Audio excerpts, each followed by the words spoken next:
my views on the black family.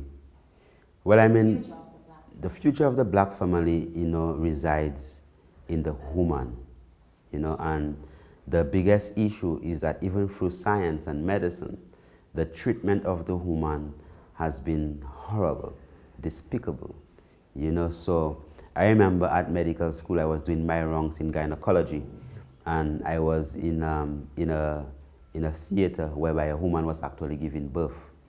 And the woman was just pushing, and the nurse never really took a time out to explain the real process of the pushing.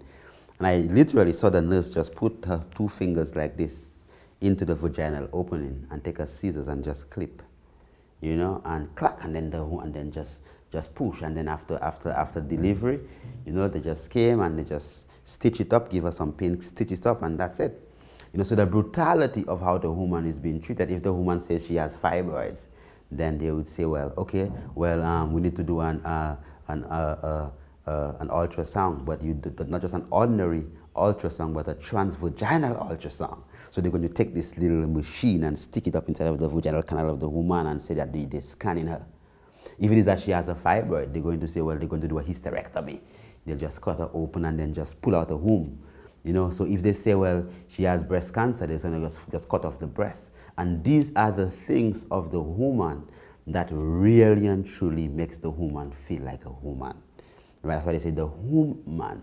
So when you remove the womb from a woman, I mean, you see what happens. So if it is that our sisters, the woman does not really fully understand just the significance of being the one that was chosen by the Creator, right, to actually carry the seed. So the woman has this phenomenal ability, right?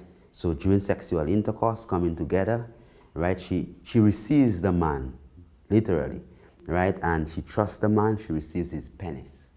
That's the first thing that she receives. And if she understands that her vagina is a sacred space, this will determine what type of man she's going to allow to enter into this sacred space.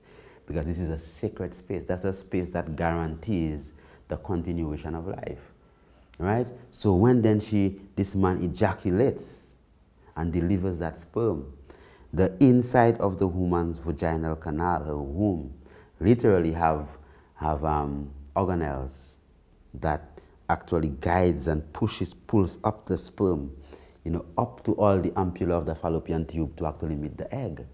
Then the collision happens and the woman nurtures this for 9 months, 40 weeks, 42 weeks, 44 weeks, right? And then pushes this baby out into life and then allows that baby to suck up on her paps for 6, 7, 8, 9, 10 months, a year, right? Feeds that baby. Yet still the treatment of the woman and the position of the woman is one whereby the woman does not really fully acknowledge her value. And one of the biggest and the firmest responsibility and the glory and the honor of the woman that was given to her by nature, the Creator, is that she was found worthy, the stronger one of the two, the more reliable one to carry the seed and to ensure that seed, that sustainability of life. So to ensure that the family is secured, right, you must focus upon the woman. Put the woman in that space that she really supposed to be. Put the woman on the throne. So when the Rastaman say empress, right, so that's the word of it then. Create that environment whereby that woman is being treated in that capacity.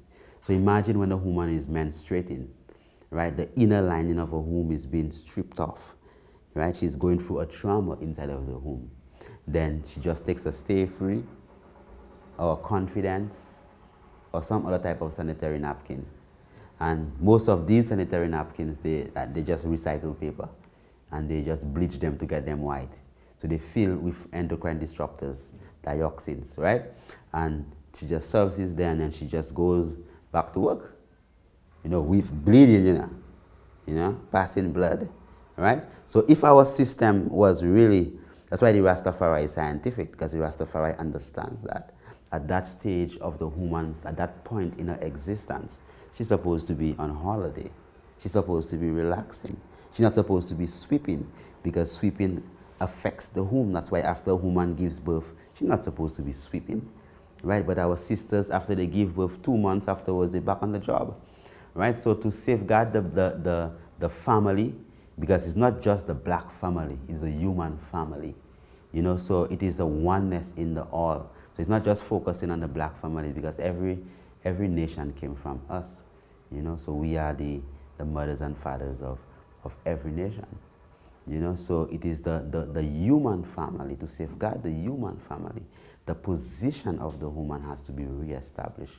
That woman has to be given the power, has to be able to be allowed to actually manifest a full creative potential, whereby she could take things and make them even better things. So I would say to safeguard the black family and to bring forth the family into its true position, let's focus on the woman.